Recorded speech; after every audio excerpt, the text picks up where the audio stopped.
দীর্ঘদিন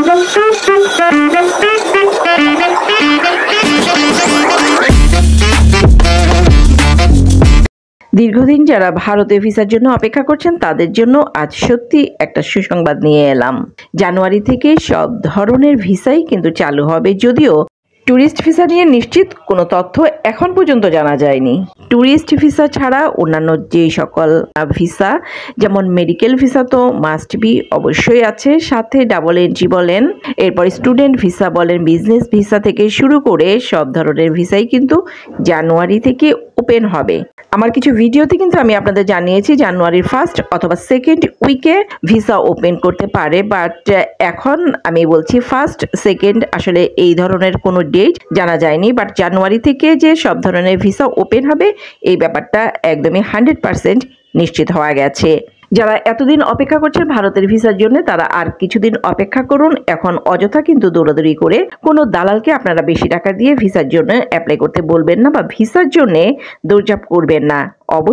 অবশ্যই কিন্তু জানুয়ারিতে ভিসা চালু হচ্ছে ট্যুরিস্ট ভিসা ছাড়া।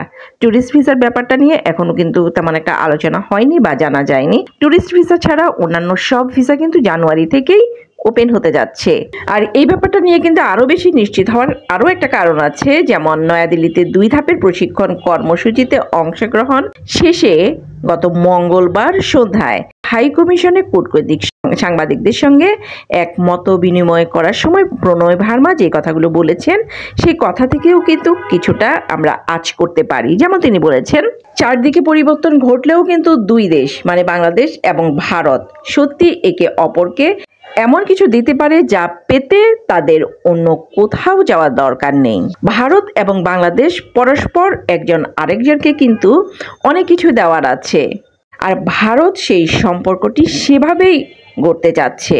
দুদেশের মধ্যে সম্পর্কের অগ্রগতি ধীর গতিতে চলছে এ ধারণা কিন্তু একদমই ঠিক নয়। ভারতের প্রধানমন্ত্রী নরেন্দ্র মোদীর প্রধান উপদেষ্টা অধ্যাপক ইউনুসকে পাঠানো বার্তা, পরবর্তী সময়ে তাদের ফোনালাপ ও ভয়েস অব গ্লোবাল সাউথ সামিটে অধ্যাপক ইউনুসকে আমন্ত্রণ জানানো, এগুলোই ইঙ্গিত দেয় যে দুদেশেই সম্পর্ক এগিয়ে নেওয়ার প্রচেষ্টা অব্যাহত রয়েছে।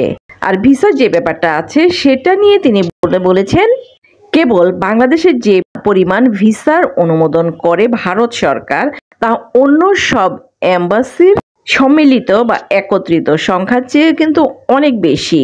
চারপাশে প্রচুর পরিবর্তন সত্ত্বেও বাংলাদেশ ভারত সম্পর্কের মৌলিক যে বিষয়গুলো এগিয়ে নিতে যা যা করা দরকার দিল্লির পক্ষ থেকে সেসব করা হচ্ছে বলেও কিন্তু নিশ্চিত করেছেন প্রণয় ভার্মা। সো যারা ভারত যাবেন তারা কিন্তু মোটামুটি এখন থেকে প্রিপারেশন নিতে থাকেন, কেননা জানুয়ারি থেকে কিন্তু সব ধরনের ভিসা আবারও আগের মতো গণহারে চালু হবে ট্যুরিস্ট ভিসা ছাড়া। ট্যুরিস্ট ভিসার আপডেট যখনই আসবে আমি আপনাদের জানাতে চেষ্টা করব। ভালো থাকবেন সবাই, আল্লাহ হাফেজ।